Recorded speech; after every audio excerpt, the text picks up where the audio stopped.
In the digital annals of the late 20th century, a chilling question emerged: how could a 15-year-old, still in high school, breach the formidable cybersecurity defenses of the National Aeronautics and Space Administration, one of the world's most secure and critical institutions? This isn't fiction.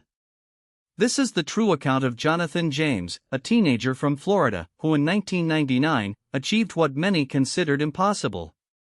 His actions would expose vulnerabilities at the highest levels of national security and ignite a global debate about curiosity, responsibility, and the true cost of digital intrusion.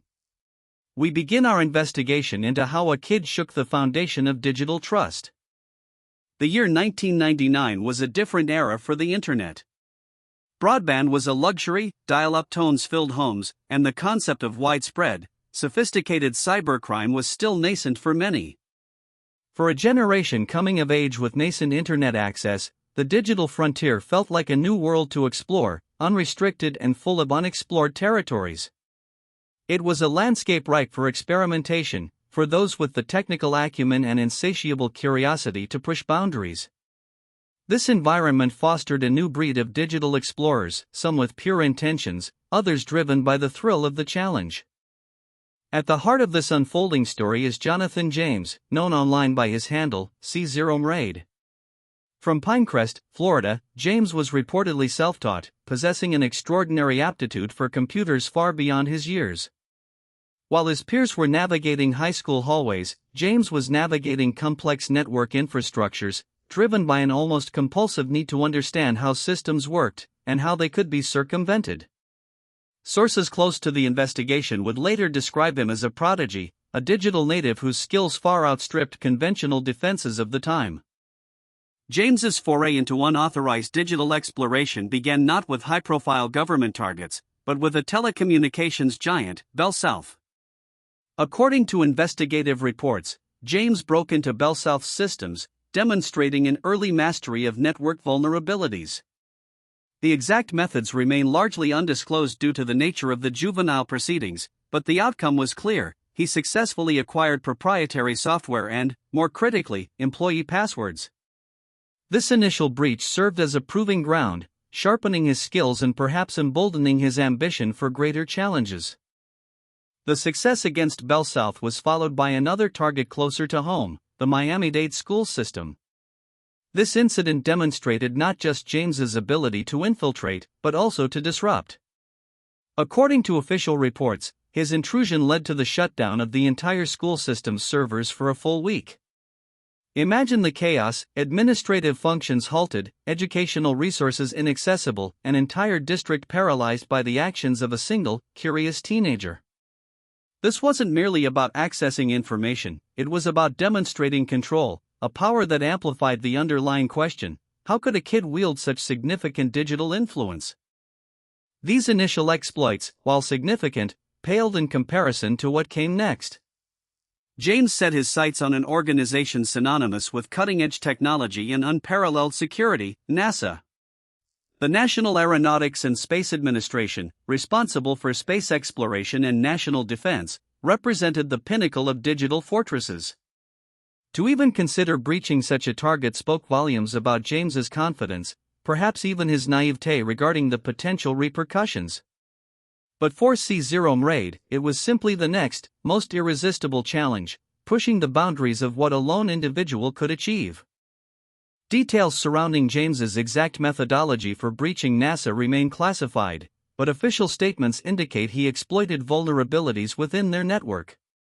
It's understood that he gained access through a loophole, bypassing firewalls and intrusion detection systems that were state-of-the-art for their time. This wasn't a brute force attack, it was a surgical infiltration, exploiting specific weaknesses that even NASA's seasoned cybersecurity experts had overlooked or underestimated. The precision of the attack further intensified the bewilderment. How could a 15-year-old possess such sophisticated understanding of complex network defenses? Once inside, James didn't just browse, he actively harvested. According to the Department of Justice, he accessed 13 computers within the Marshall Space Flight Center network. His ultimate prize? Proprietary software controlling the International Space Station's environmental systems. This wasn't merely sensitive data, it was mission-critical code, vital for sustaining human life in orbit.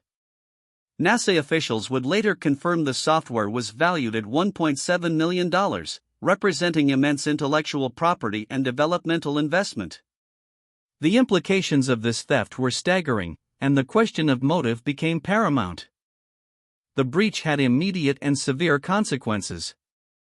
Upon detecting the intrusion, NASA was forced into an unprecedented measure, shutting down its entire computer system.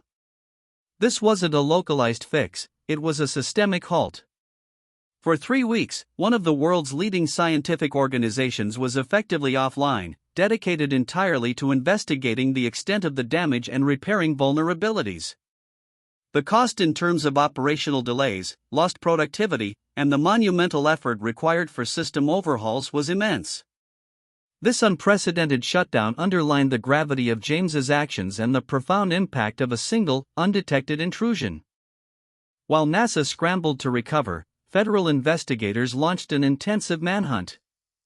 They knew someone had breached systems critical to national security, but the identity of the perpetrator remained elusive. The sophistication of the hack initially suggested an organized group or a nation-state actor. The idea that a single teenager could orchestrate such a breach was almost unthinkable, yet as digital forensics progressed, the trail began to narrow. Each digital breadcrumb led them closer, revealing a meticulous, if unauthorized, journey through highly protected networks, meticulously orchestrated by unravels. The investigation culminated on January 26, 2000. Jonathan James, then 16 years old, was apprehended. The revelation sent shockwaves through the cybersecurity community and the public alike. The mastermind behind one of the most significant government computer breaches was not a foreign intelligence agent or a seasoned criminal syndicate, but a high school student. This moment starkly brought into focus the unsettling reality of the digital age. A single individual, armed with a computer and an insatiable curiosity, could challenge the very foundations of institutional security. Due to his age, James faced charges in the juvenile court system. He eventually pled guilty to 2 counts of juvenile delinquency, admitting his role in the breaches against both NASA and Bell South. The legal proceedings were largely shielded from public view, a common practice in juvenile cases. However, the gravity of his offenses was undeniable. The question of how to penalize a brilliant but misguided young mind, whose actions had caused such widespread disruption and exposed national security vulnerabilities, weighed heavily on the justice system. For his actions, Jonathan James received a sentence that balanced rehabilitation with accountability. He was placed under 6 months of house arrest, a period of confinement to his home, followed by probation. Crucially, he was also banned from using computers for several years, a significant restriction for someone whose identity and skills were so intertwined with the digital realm. This sentence aimed to deter future illegal activities and provide a framework for his reintegration, but it also raised questions about whether such a ban could truly curb the innate drive of a digital prodigy. When questioned about his motivations, James offered explanations that baffled many. He reportedly claimed, "I was just playing around," and that it was a challenge. He also stated, "I knew what I was doing, it was fun." These statements, as attributed by investigators, painted a picture not of malicious intent or financial gain, but of profound curiosity and the thrill of overcoming complex digital obstacles. For James, the hack wasn't about espionage or sabotage, it was a game, a test of skill against the perceived unhackable. This perspective underscored the core dilemma: immense power wielded by innocent intent. The case of Jonathan James quickly became a landmark. U.S. Attorney General Janet Reno publicly acknowledged its significance, stating it was the first time a juvenile was incarcerated for computer hacking. This declaration highlighted the evolving legal landscape and the government's increasing recognition of cybercrime as a serious threat. Regardless of whether incarcerated referred to house arrest or a brief detention, Reno's statement underscored that the era of treating digital intrusions as harmless pranks was over. A new, more stringent approach to cybersecurity and its legal consequences was clearly emerging. Years passed, but the shadow of C0 raid lingered. In 2007, a series of massive data breaches hit major companies, TJX, Barnes & Noble, OfficeMax, and Heartland Payment Systems. Authorities investigating these incidents reportedly suspected James, citing similarities in hacking methods to his past exploits. Despite having served his sentence and maintaining a low profile, his notorious reputation made him an immediate person of interest. He was questioned by authorities, who, according to his father, believed he was being set up due to his history, caught in a cycle of perpetual suspicion. Jonathan James vehemently denied any involvement in the 2007 breaches. He maintained his innocence, asserting that he had moved on from his past. Yet, the relentless pressure from law enforcement, the constant scrutiny, and the feeling of being perpetually blamed for any major cyber incident seemed to take a heavy toll. His father's concerns about his son being set up highlight the profound difficulty of escaping a past notorious reputation, especially in the evolving world of cybercrime. The once thrilling challenge of hacking had become an inescapable burden. On May 18, 2008, Jonathan James committed suicide. He was 25 years old. In his suicide note, he left a chilling final statement: "I have no faith in the justice system. And I hope my story serves as a warning to others. This is the only way I can control the situation." His words offered a tragic glimpse into the despair he felt, perhaps trapped by the legacy of C0 raid and the perceived injustice of his continued implication in crimes he denied. It was a somber end to a life that began with the groundbreaking, yet ultimately destructive, display of digital prowess. The story of Jonathan James, the 15-year-old who hacked NASA, leaves us with a lingering question: how could a kid not only breach such secure systems but also face such profound and ultimately tragic consequences?